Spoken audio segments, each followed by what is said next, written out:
Évangile de Jésus-Christ selon saint Matthieu. Comme les disciples s'étaient rassemblés autour de Jésus sur la montagne, il leur disait : « Vous avez appris qu'il a été dit : tu aimeras ton prochain et tu haïras ton ennemi. Eh bien moi je vous dis, aimez vos ennemis et priez pour ceux qui vous persécutent, afin d'être vraiment les fils de votre Père qui est dans les cieux, car il fait lever son soleil sur les méchants et sur les bons, et tomber la pluie sur les justes et sur les injustes. Si vous aimez ceux qui vous aiment, quelle récompense aurez-vous? Les publicains eux-mêmes n'en font-ils pas autant? Et si vous ne saluez que vos frères, que faites-vous d'extraordinaire? Les païens eux-mêmes n'en font-ils pas autant? Vous donc, soyez parfaits, comme votre Père céleste est parfait. Aimez vos ennemis et priez pour ceux qui vous persécutent. Nous sommes là face à l'une des plus fortes exigences de l'Évangile, celle peut-être qui identifie au mieux les disciples du Christ face à tant d'autres logiques du monde.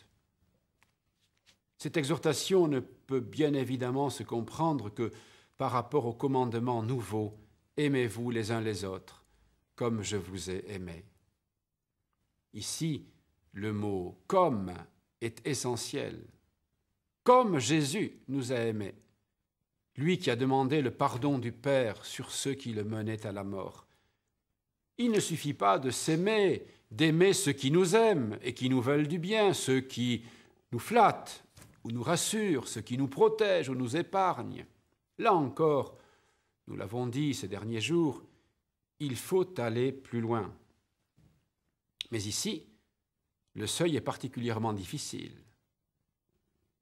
Aimer l'ennemi relève parfois de l'héroïsme moral, surtout dans des contextes où l'on a de plus en plus facilement tendance à supprimer par tous les moyens, franchement ou plus subtilement, ceux ou celles qui nous agressent ou tout simplement qui s'opposent à nous. Pour aimer, comme le Christ le demande, il faut du courage.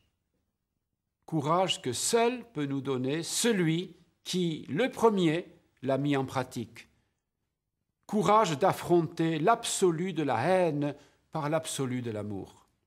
Car les deux engagent en nous, dans certaines circonstances, de terribles combats dont la maîtrise nous échappe. L'alternative est difficile. Il faut choisir entre la froide logique du talion et la folie du pardon. La première satisfait la conscience.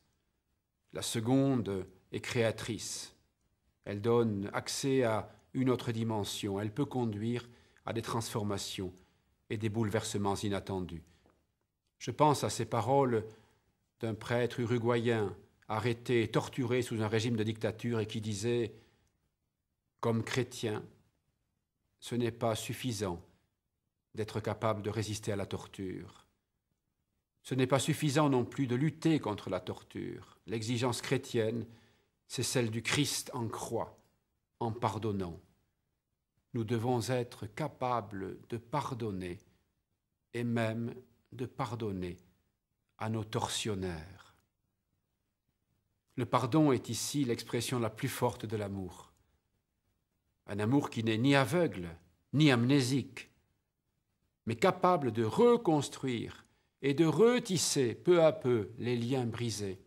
Un amour qui, dans des sociétés où l'on s'acharne souvent sur l'adversaire, peut trouver d'autres voies pour s'opposer à tout ce qui divise, détruit, tout en étant de la part de Dieu et avec lui, artisan d'unité, de restructuration, de renouvellement et de renaissance.